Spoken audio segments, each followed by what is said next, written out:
Well, you just heard how big of a week politically this is here in the swing state of Arizona. Registering to vote, early ballots, all these campaign appearances. And joining us is ABC News political analyst Steve Roberts. Steve, good morning. We're really pretty close to the center of the political universe in Arizona right now, aren't we? You are. And the most important word right now is not persuasion, it's motivation. Donald Trump's been in American politics for a long time. This is his third run for the presidency. He was a TV star for a generation before that. I got to believe most people in Arizona and everywhere else have a pretty fixed view of Donald Trump. And he has a very high floor in his vote and a very low ceiling. He's at 46.9% in an average of national polls just this morning. That's exactly, down to the decimal point, 46.9%. What he received 4 years ago.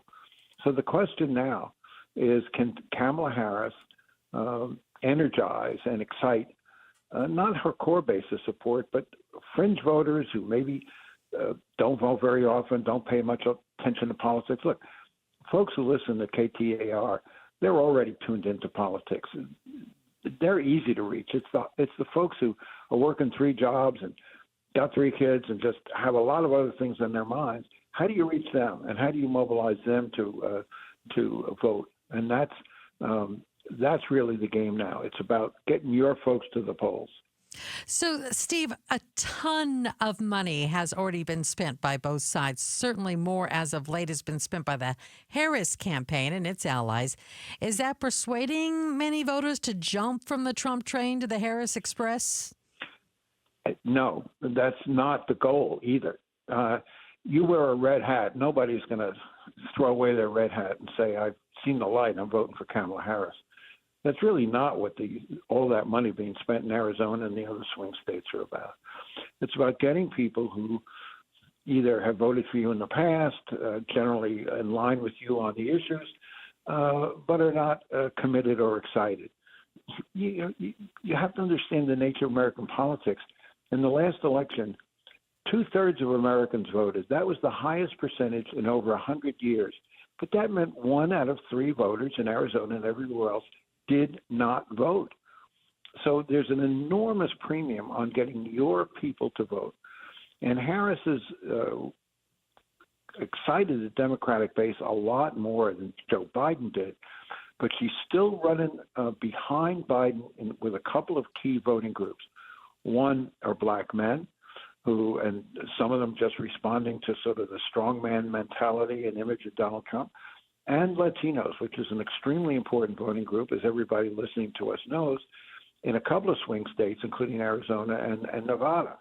And Harris just has not matched the traditional Democratic numbers with Latino voters.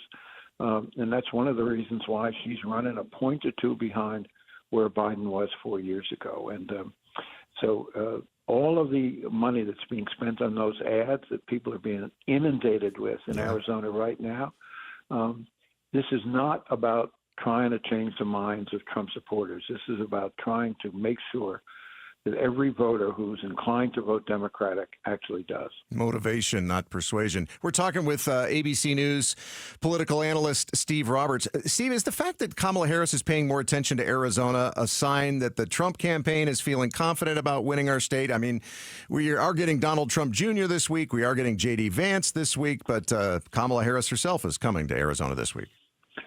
Well, everybody understands that this election is going to be decided by a handful of voters in a handful of states.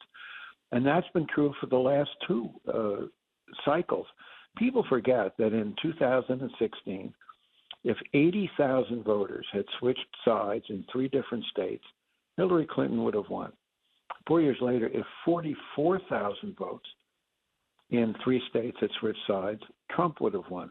That's out of 160 million votes. Wow. Think about what a tiny fraction of 1% decides these elections. And all the polls indicate it's going to be true again this year. New York Times this morning looked at Arizona and the other 6 swing states and came to this conclusion that the election was a dead heat in the 7 swing states. There's not a single swing state where either candidate leads by more than 2 points, and in most cases, they lead by either just 1 point, or in the case of North Carolina, it's a dead tie. So, and these numbers are well within the margin of error in any polling. So that's why just a handful of votes, if you can get a few more of your own voters to the polls, that's going to make the difference. All right. Thanks a lot, Steve. That is Steve Roberts, ABC News political analyst. Thanks for watching Arizona's Morning News. Click to watch more from KTAR News and hit the button in the middle to subscribe.